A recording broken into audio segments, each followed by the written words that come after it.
Welcome to another episode of the Straight Up Chicago Investor Podcast. I'm Tom Shellcross. With me, as always, is Mark Ainley. Mark, you were prepared for this one because you did some recordings yesterday. I did. I was. You guys will probably see these videos probably before this airs, but Christopher Anderson from CAR, I had him on here, and we were talking about really two things that are on the forefront here. They're big for all Chicago investors or housing providers, and those couple topics are the attempt that they're trying to make the CRLTO some modifications, so it's a little more fair to the landlords. And there's some a call to action that I'm not sure we'll hit before this happens, but you'll probably know what all those emails are getting is post when you hear this. But yeah, we're just trying to stay out front, working with MBOA, with CAA, with IAR, with Chicago Association of Realtors. We just want to make sure that we're getting all this information, getting it out to you guys, because we're almost working as an additional arm for public services. So that's the one issue that is front and center. And then the fair eviction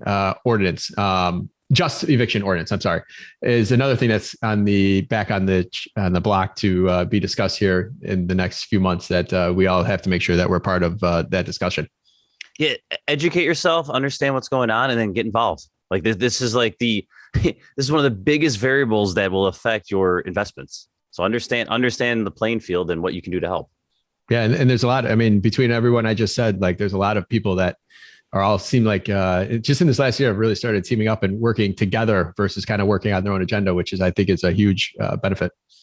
Yeah, absolutely. We've gone like 3 episodes without naming Mike Glasser, so let's go ahead and just throw his name out. All right, Mike Glasser. There's our two name quota. All right, what do we got for the housing provider tip of the week? So housing provider tip of the week. This I was thinking about this because I've been working a little in GC in the maintenance department lately, kind of building out some process there. And the one thing that we've always realized, in the city, we have these garden apartments or basement apartments, whatever you want to call them. People avoid basement and call it garden, even though it's only got a little 2 feet above of ground level. But in those basement apartments, you are always going to run into moisture issues. Anyone that has a basement, I don't care if you have a basement that is built in the 60s or in the 1860s, you're going to have moisture issues. And you're going to, once those walls are closed up, it's hard to know where it's coming from. And it's hard to regulate unless you have something. Now you can throw some dehumidifiers down there and go that route. But, we have taken practice over the years of putting central AC in these basement units to at least keep airflow going. Because a lot of times you can't put window units in some of these basement units. You usually run into two problems eventually if you have a basement unit. You're either going to have some sort of moisture issues where the tenant's going to complain, or you're going to have some sort of moisture issue where the tenant doesn't complain and you don't find out till it's a huge problem. So keeping the air quality kind of regulated is something that's going to be important if you're going to be buying a building that has a garden or basement apartment. And I think one of the easiest ways to install AC, you can usually get a better tenant and keep a tenant longer when you have a central air in a building as well too. Sometimes if you're in a building that the rest of them don't have, you might get a little jealousy, but just keep that in mind. It's probably the best way you can regulate or prevent moisture or mold type issues in these basement garden apartments.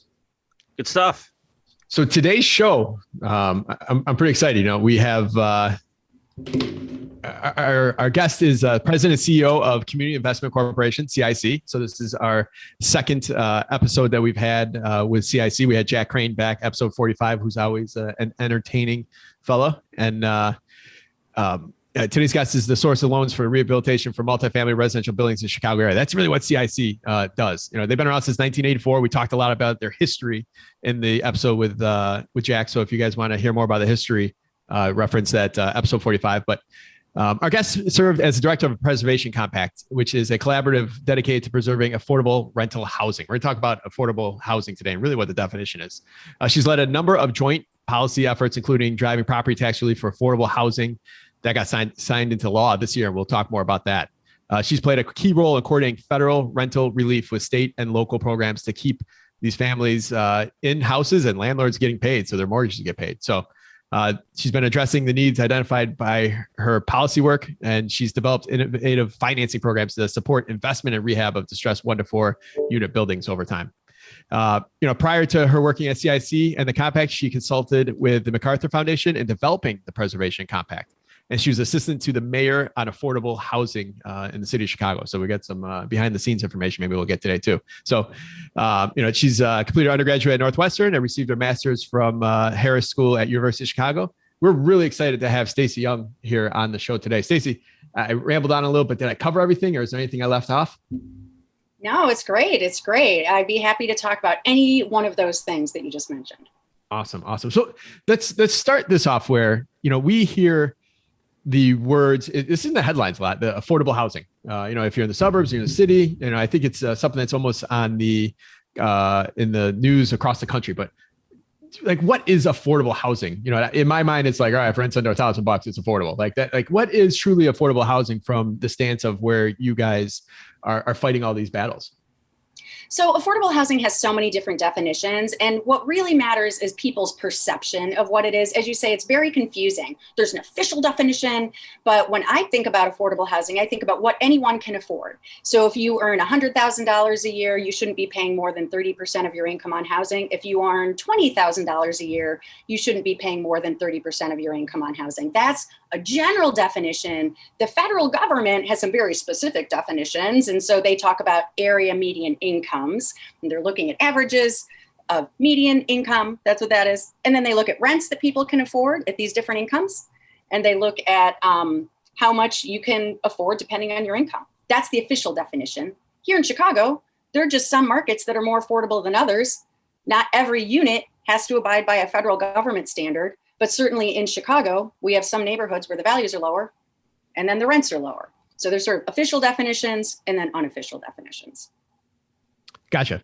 And you've been a part of the conversation around the ADUs and this pilot program that was launched. Like, kind of tell us a little bit about how you were involved in that and how that is supposed to help affordable housing. So we care about affordable housing, right? And again, when people think about affordable housing, sometimes they think about the only way we can create affordable housing is if federal dollars flow into a building or a unit.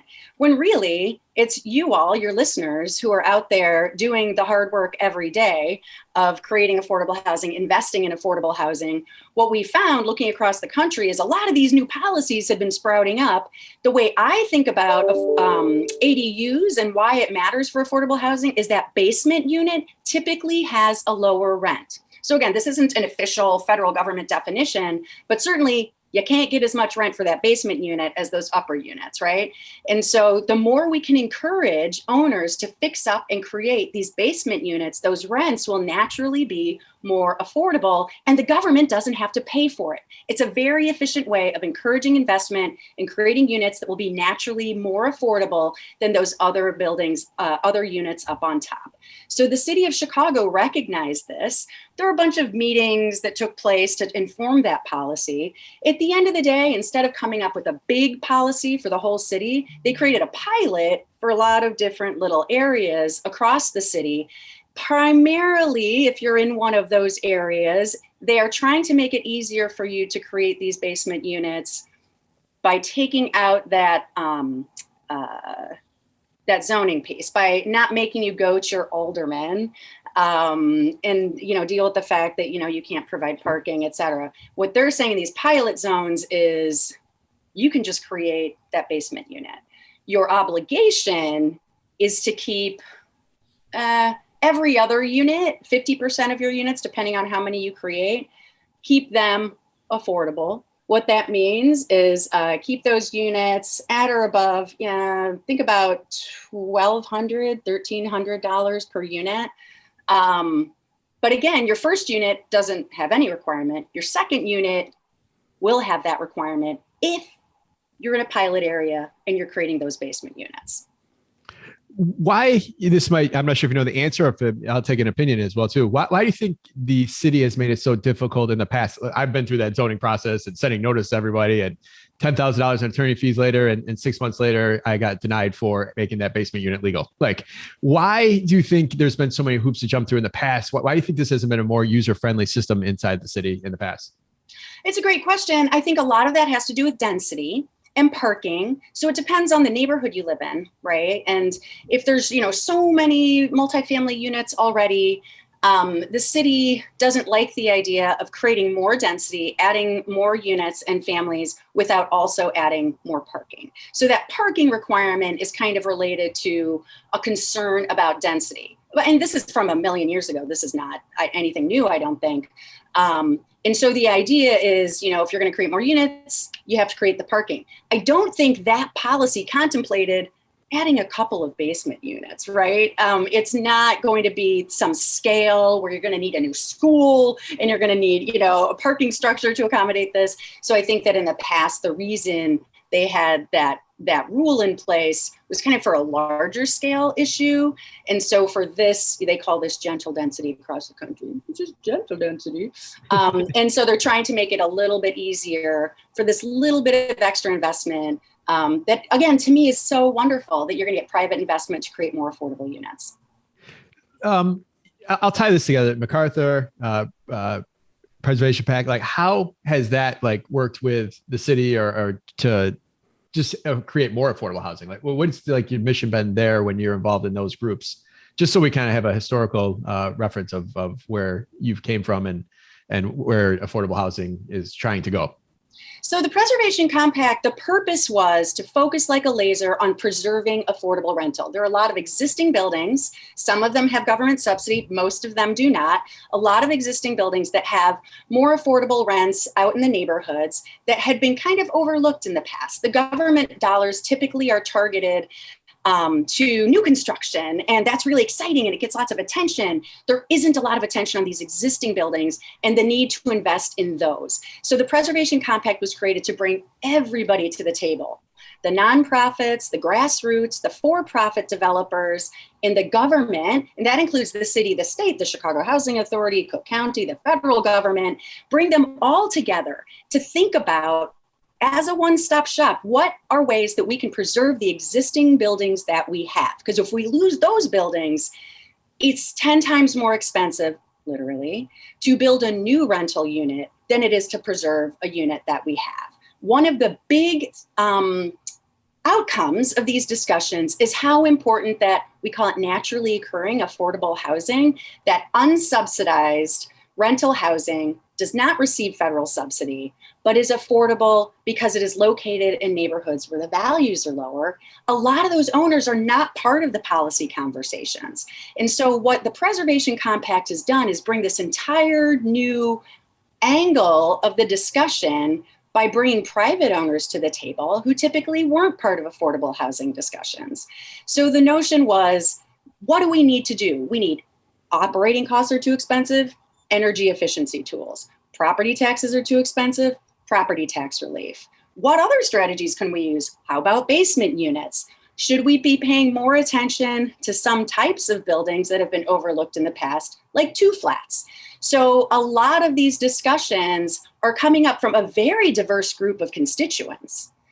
And the idea is we, the Preservation Compact, are bringing people together to come up with the right ways, the efficient ways to preserve affordable rental, much of which is owned by the private market. And a lot of these players, the city of Chicago, you mentioned them specifically, had not been engaging those players prior to the past few years when the Preservation Compact came together.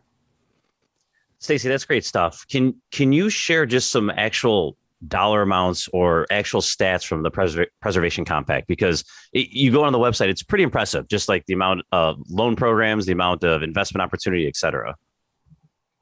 Thanks for asking. I'm going to have to go onto the website myself and ask that question to myself, because again, we are really focused on making sure that those policies are in place. And again, the impact that we think of is for the individual owners. What does this mean? So building code relief is something I didn't even mention. Building code relief, I don't have to tell you all how important it is. But again, we brought these different folks to the table and said, I know you care about building code relief. What are the 3 things that we should be talking to the city about? And of course, plumbing was one of those things. Electrical was one of those things. And at the time, Commissioner Judy Friedland understood this part of the rental stock very well and said, you know what? Let's do those things. And so we worked together and she put together a pilot program for plumbing relief So it's not part of the code yet, but the notion is we can save so much money if we're allowing alternative materials to copper, right? And so that's one of the impressive numbers on here is $34 million that's been saved by allowing these alternative materials to copper.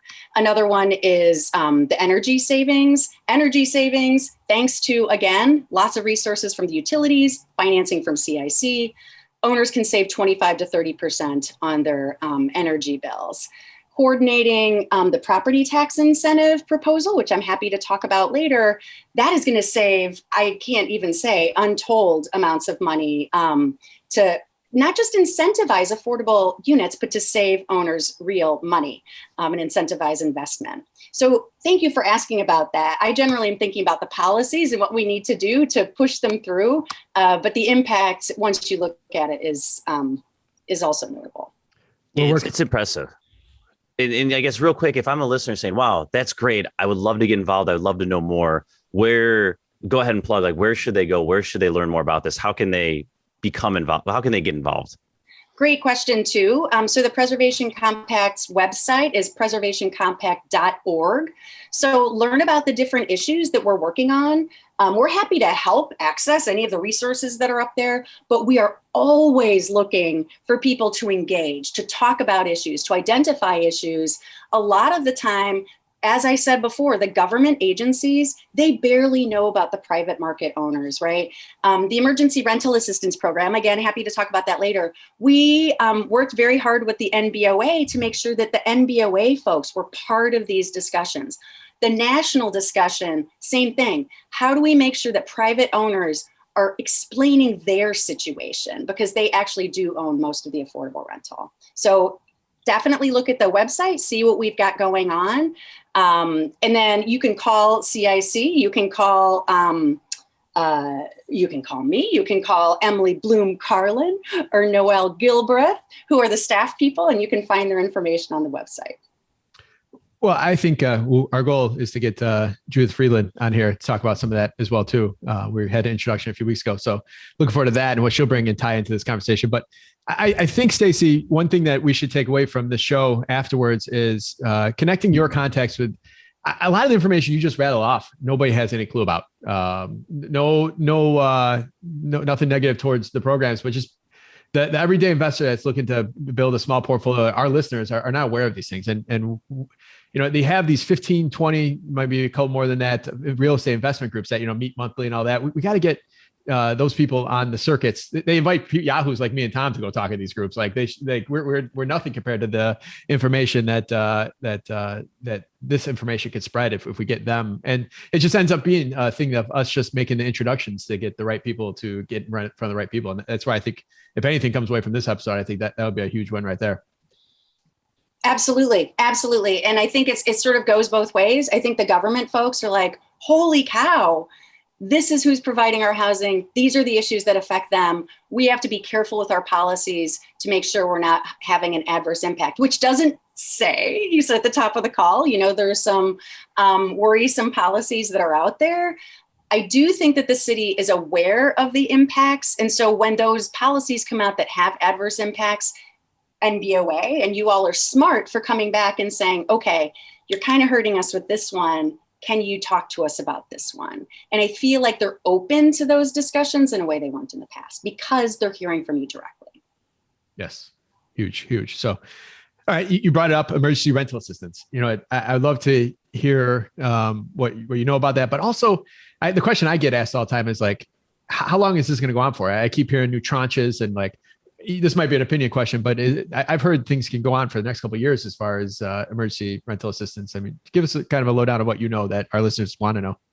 Yeah, so emergency rental assistance has gotten many different, as you say, tranches. You can call it whatever you'd like. In 2020, the city of Chicago, Cook County, and the Illinois Housing Development Authority, the state, all had separate programs. Some of them had multiple rounds of programs for emergency rental assistance. They all came out with all that money got spent in 2020.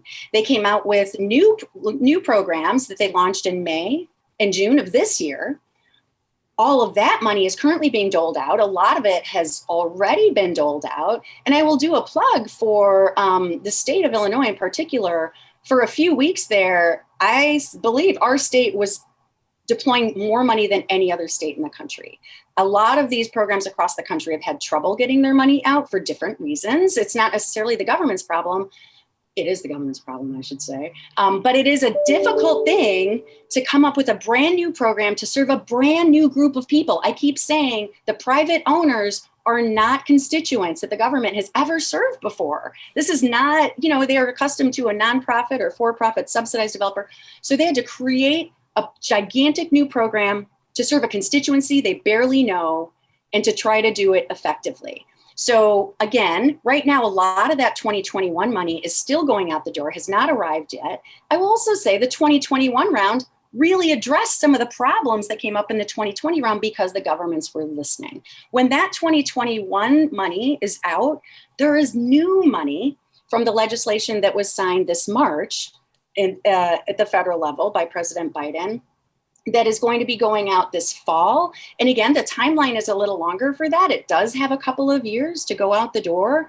So all that being said, it's a lot of money. The governor had a press release that said $1.5 billion in Illinois, and that's a lot of money. There's also a lot of need. And so again, if you applied already, you might still be waiting for your money. If you didn't get your money or you didn't apply, there's still ways to get money right now. We at the Preservation Compact, this is one of the things we've tried to do. We have convened governments every week to say, let's coordinate your programs. We created one webpage where all that emergency rental assistance can be found. It's Chai Cook Ill, get it? Chicago, Cook County, Illinois, renthelp.com. Maybe it's .org. I'll check that. That has 3 open rounds right now that you can apply for. So if you didn't get what you wanted to get, if you forgot to apply, didn't apply for whatever reason, that webpage has information right now. When those fall rounds open up, that webpage will have all the information, how to apply, why you should apply for one over the other, how it works. We try to add value in that way. The governments are doing their best. They're trying to get feedback from you all and incorporate it. Their hands are tied by the federal government in some ways, but there's a lot of money. It's not going to work for everyone. And again, the governments are doing their best. Yep. So Stacie, that's great stuff. And I know the majority of housing providers are probably relieved, that we're having this assistance, right? It's coming in at a great time when, we're having struggles with certain tenants. One of the murmurs I've started to hear though is like, well, my tenant might not pay now, right? Maybe they were paying, they found out so-and-so didn't pay, and that I, filled out the form and, the government will just take care of it. Like, do you see the potential negative side effects here? And do you have opinion on that? Absolutely. Have been hearing that from owners from the get-go. In January 2021, the owners were saying, oh my gosh, what a disaster. Everyone knows there's more relief coming. They're going to stop paying. I think I have a lot more to say about this, but I'll just touch on this, which is owners are devastated by a couple of tenants doing the wrong thing. And I am not an owner. That is my understanding. Because they are devastated by that, they talk about it a lot. As a result, there are a lot of tenants who actually do the right thing. Owners rarely talk about those tenants. And I think that's a mistake. I think that you certainly have this group of tenants who will take advantage of the system, and they do take advantage of the system. At the end of the day, when I ask the owners how much assistance they're applying for, they don't have to apply for 80% of their tenants. They have to apply for 20% or 30% of their tenants, if that, because the other tenants are trying to keep up and are keeping up. So again, yes, that is definitely a problem. It is not a problem with 100% of the tenants. And again, you are, as an owner, going to apply for those arrearages. If you don't get those arrearages paid for in this current 2021 round from the spring, then you can apply again in the fall. And again, that money is going to be out and about for another couple of years, most likely. That's great. Yeah, no, I think there's a lot of pros and cons. And I think back to that 80-20 rule, we were only hearing the complainers come out of the 20% for the most part, including myself. I'm one of those 20% complainers sometimes. Because I did have exactly how you described, Tom. I think I had multiple that kind of took that stance. So, but it truly is 20% or less of my tenants because the rest are good. Talking about, we kind of said the program, the tax incentive program. We started talking about that. I'd love to hear about the tax incentive here in Illinois for investors. If you could kind of give us a rundown what exactly it is, where it came from, and where people can find more information. Yes. So we all know if you're a rental owner and you had affordable units in your building, and again, when I say affordable, I just mean generally your units were renting out for, $1,100 or less, something along those lines. You might be familiar with Cook County Class 9 program. If you're not, that's fine. I'll just cut to the chase and say that program used to be an incentive to invest in your building and create affordable units, but it stopped being effective about 10 or 12 years ago. And so that's when the Preservation Compact was getting started. And we said, what we can do is get all these folks together and talk about a new property tax incentive that works kind of like that other one worked. And that's how it came about. And it follows a lot of the same general guidelines as the Class 9 program. It says you have to invest in your building, and I can talk about exactly how much that is. It says you have to keep a certain portion of your units affordable, and I can talk about how that works. And it says you have to do that for 10 years, and you can renew for up to 30 years. So that's the general outline of the program. You have to invest, you have to keep some units affordable, and then you get a certain reduction, depending on those first two things, on your assessed valuation. So Stacie, that's awesome. Can we do specifics? Like, would you mind, you said you can talk about examples. Can you either do like a recent one that you guys did, or I think our listeners would love to know like the actual numbers. Absolutely. So the one that is going to be most like that old program is a requirement that you invest at least $1,250 per square foot in your property, right? It could be new construction too, but $1,250 investment in rehab, and that you hold 35% of your units affordable to folks who earn less than 60% of AMI, which just means round about $900 to $1,200 a month. And again, depending on your bedroom size, depending on a lot of things. That's the biggest incentive. And then that reduces your assessed valuation by 35%. There's another, and then there's another one, same thing. If you invest $850 a square foot, if you hold 15% of your units affordable at that same level, you get a 25% reduction off of your assessed valuation. So those two are going to be, it's self-selection. So you decide. To me, if you already have a building that is in a low value market, right? A low cost market, you probably have rents at about those levels anyway. So that 35% reduction is probably what you'll go for. You'll increase, maybe you were planning to do a rehab. You're going to make sure that rehab is at least $1,250 a square foot in order to qualify, which is great because we need investment in those neighborhoods. You hold 35% of units affordable and you get a 35% reduction in your assessed value. Same is true for that other tier that I mentioned. There's a third tier I'm happy to talk about. It's a little bit different. Because it only applies downtown, but I'm happy to talk about that one too. So and this can be done like on a 2-unit or a 3-unit, even like on a smaller scale? No. As long as you're hitting those numbers? That is a very good question, Tom.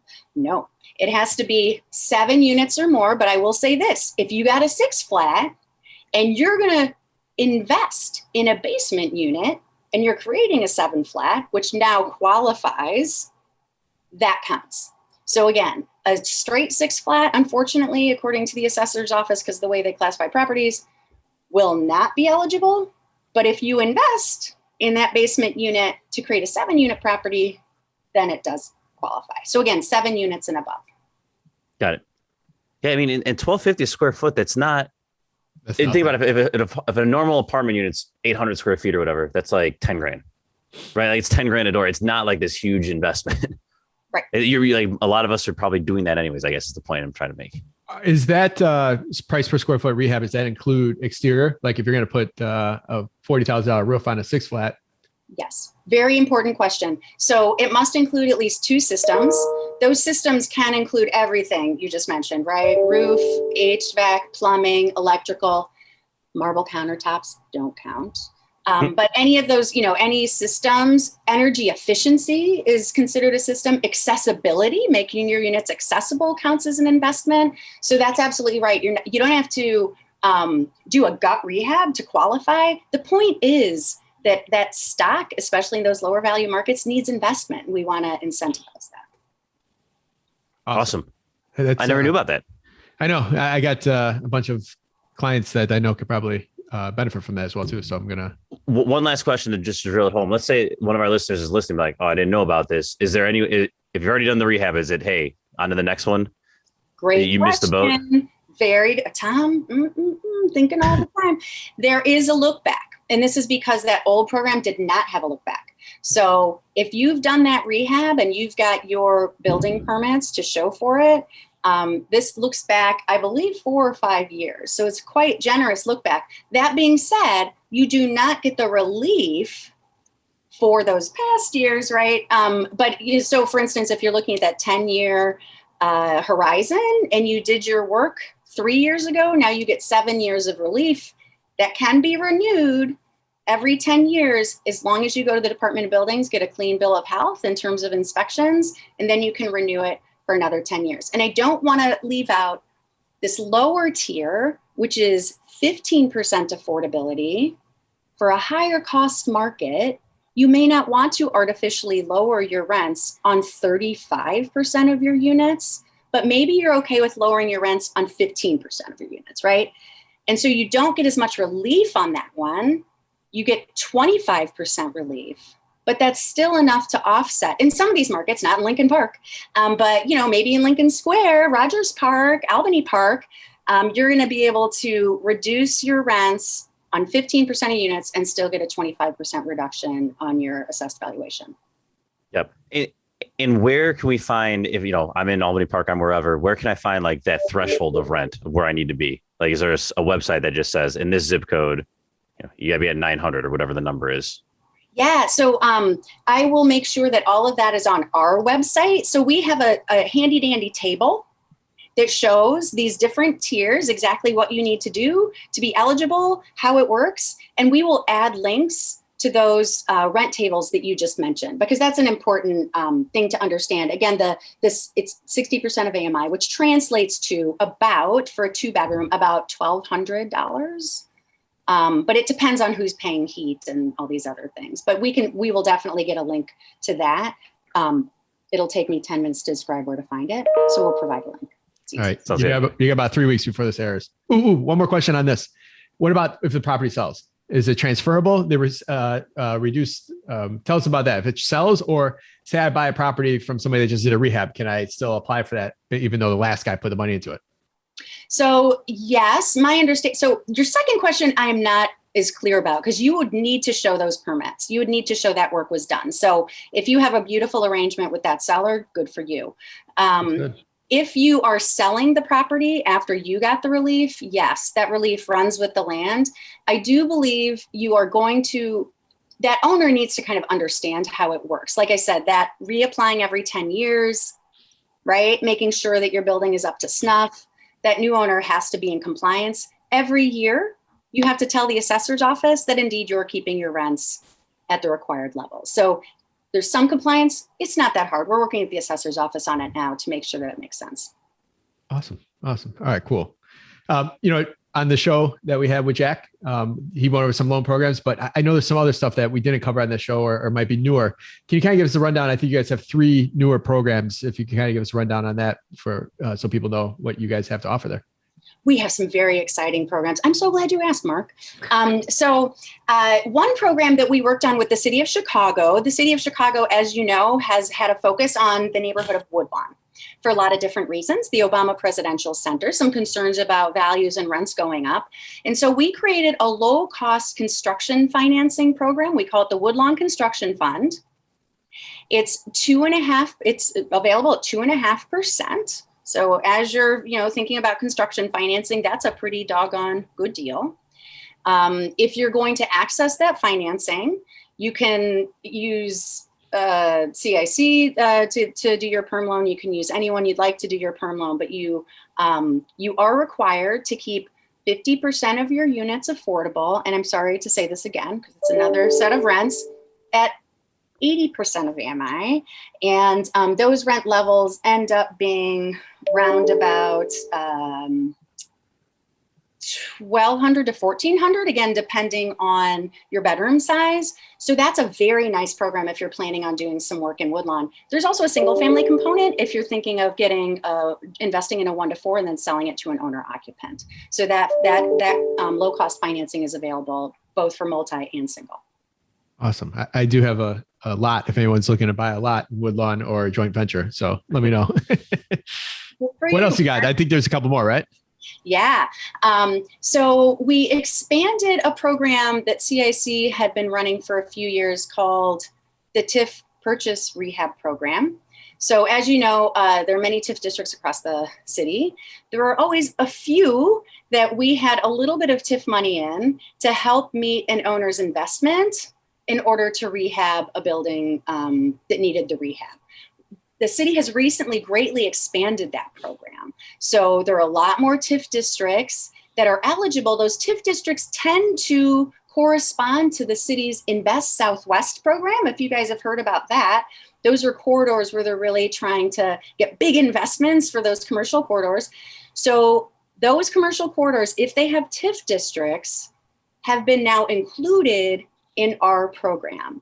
And again, the way it works is depending how much TIF money you're asking for to help you rehab these buildings along these corridors or very close to these corridors.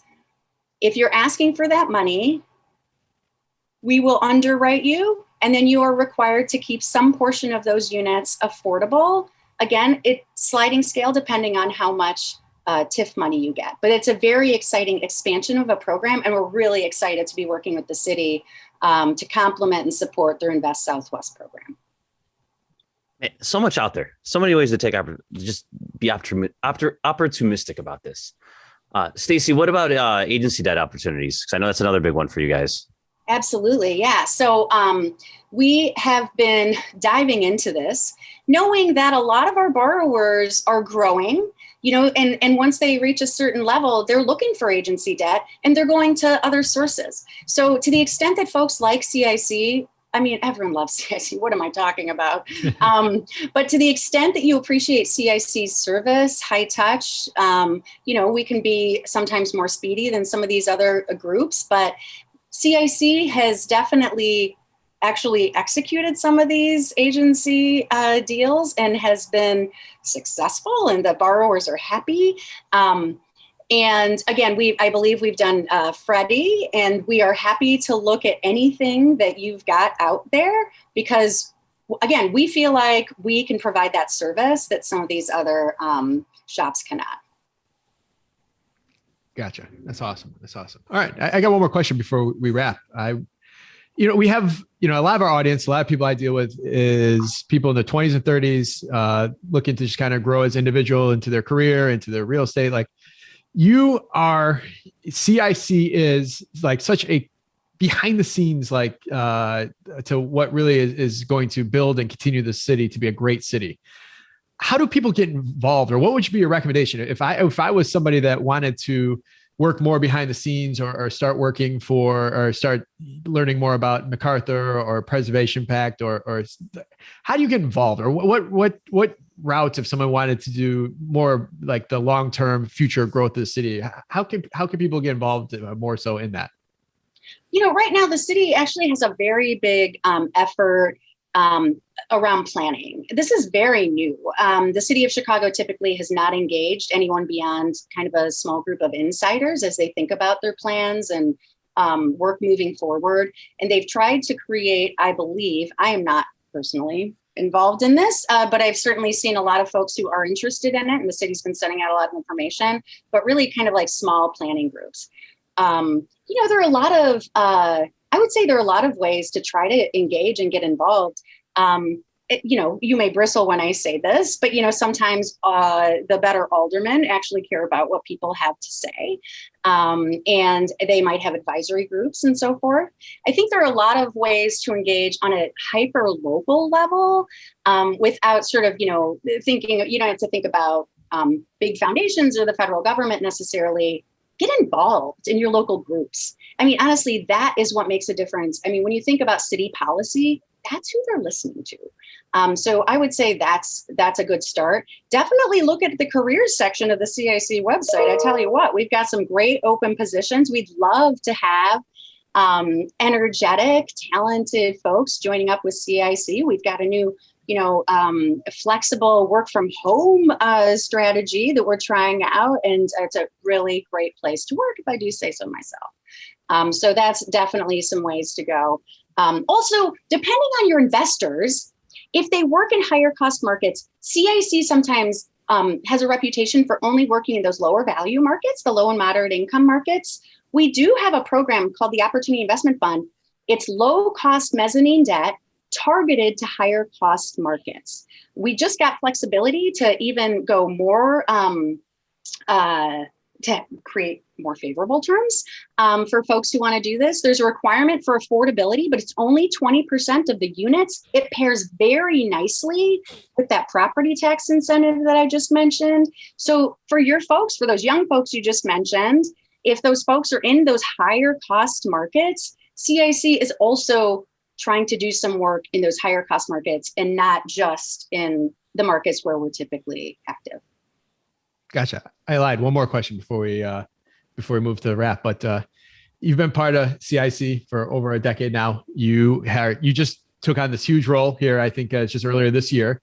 Like, what's around the corner? Like, what you've had 10 years to get ready for this. Like, what's around the corner? You got obviously it's some big shoes to fill. Like, give us kind of some insight of what you're thinking. Number one, bulking up big time to fill those shoes. I mean, bulking up. I think CIC is successful because we have an amazing staff. I mean, I just can't say it enough. Absolutely amazing, taking their lead, understanding what they know and taking CIC in these directions that the neighborhoods need. Same thing, getting into the neighborhoods. The neighborhoods know us. I think they know us. I don't know how well we have kept up with what's happening in our neighborhoods. In order to serve them better, we need to understand what's going on there, what the needs are. I think we generally know. I am excited about sort of deepening those relationships. That's both with our borrowers and owners, but also the groups that work in those neighborhoods. Nice.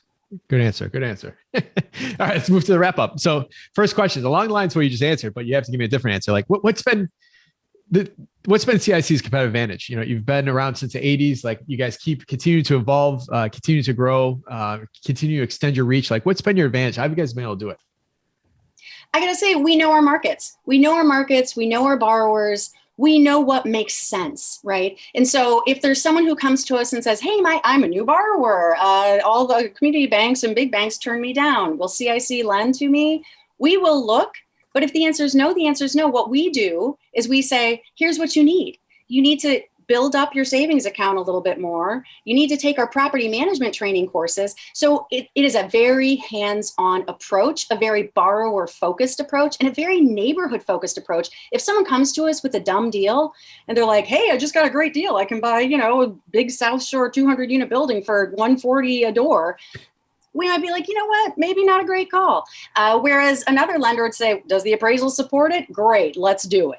So that's the difference, right? We're here for you to serve the neighborhoods and to serve our borrowers. I love it. More of a coaching approach when you do business with CIC versus a lender borrower relationship. Very hands-on. I appreciate that over the years as well as a client.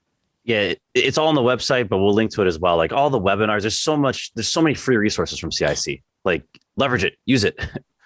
Absolutely. That property tax incentive I just mentioned, September 23rd.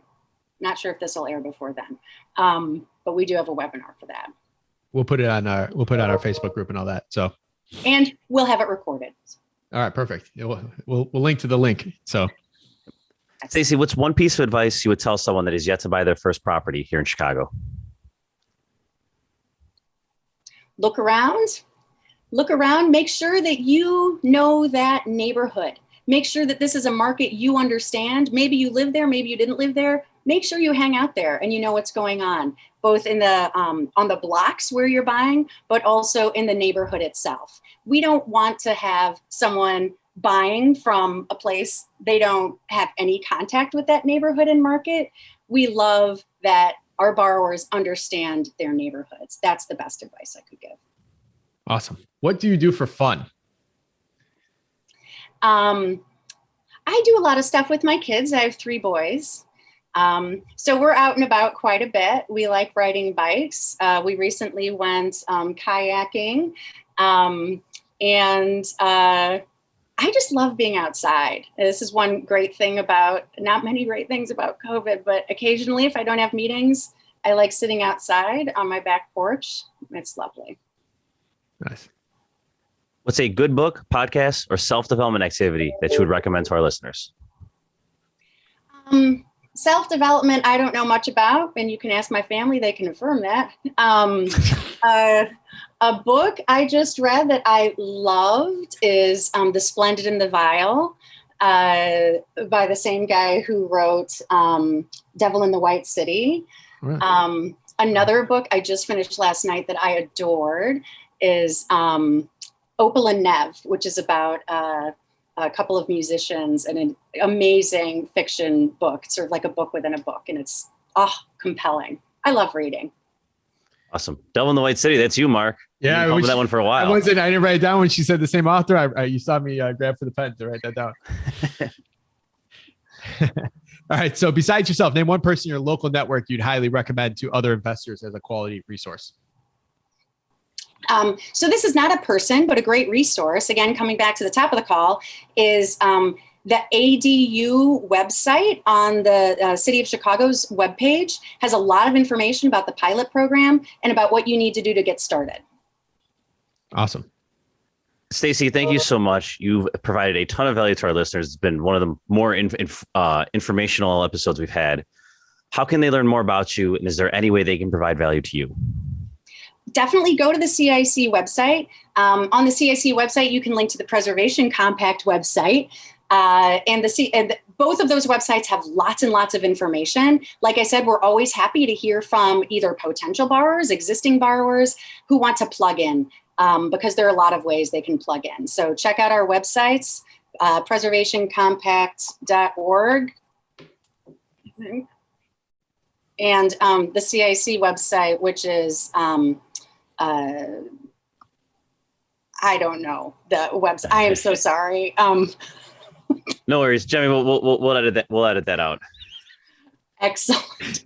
I think that makes me a bad CEO, but I am not on the website very much. Unfortunately, I think other people are. So. Well, that's what you Google it for. That's yeah. That's what you Google for. You Google CIC, and then you get the website. That's how you do it. Thank you. So. Awesome. All right. Great stuff. Mark, this one's definitely multiple choice because you're not going to know this one. This is going to be a pure guessing game for you. Okay. For the Chicago fact. And every time I do this research, I keep finding out Chicago was the first to do X. Like we hold that title for like 1,000 different things. But for today's, this medical procedure was first performed in Chicago in 1893 by a Northwestern grad. So tying it all together with Stacie here. But that medical procedure was kidney transplant, open heart surgery, a blood transfusion, or successful brain surgery. Open heart, I would say. All right, Stacie, do you want to guess? I'm going to say blood transfusion. It was open heart. Mark, yes. Nice on the guess there. Probability played good. Awesome. I'm just happy I got it right. Oh man, that's awesome. Yeah, we are the first of so many different things. And it's crazy to think like the first of like just like that crazy of a procedure wasn't even that long ago. Like when you look at the whole history of the world, like it was pretty recent. Yeah, 100-something years ago. It's like, oh, we've been around for a lot longer than that. Those things we take for granted. All 4 of those things that you listed off as like we take those for granted, but they really only started doing them in the last 125 years. So it's crazy. All right, guys. Stacie, Tom, awesome show. Listeners, check out on our website. We got the rent versus sell calculator on there. If you want to run kind of your numbers on if you should hold a property or sell a property, it's a good calculator for that. Also check the website for information on the topics we talked about at the top of the show. Things are going to affect you if you're a landlord in the city of Chicago. Leave us a review, refer us out. Stacie, Tom, thank you very much. Awesome show. Stacie, we're going to have you back here someday again with some more information, and we're excited for you and everything you're going to do for CIC going forward. Thanks so much for the opportunity. It was really fun talking today. Thank you. Awesome. Thanks all.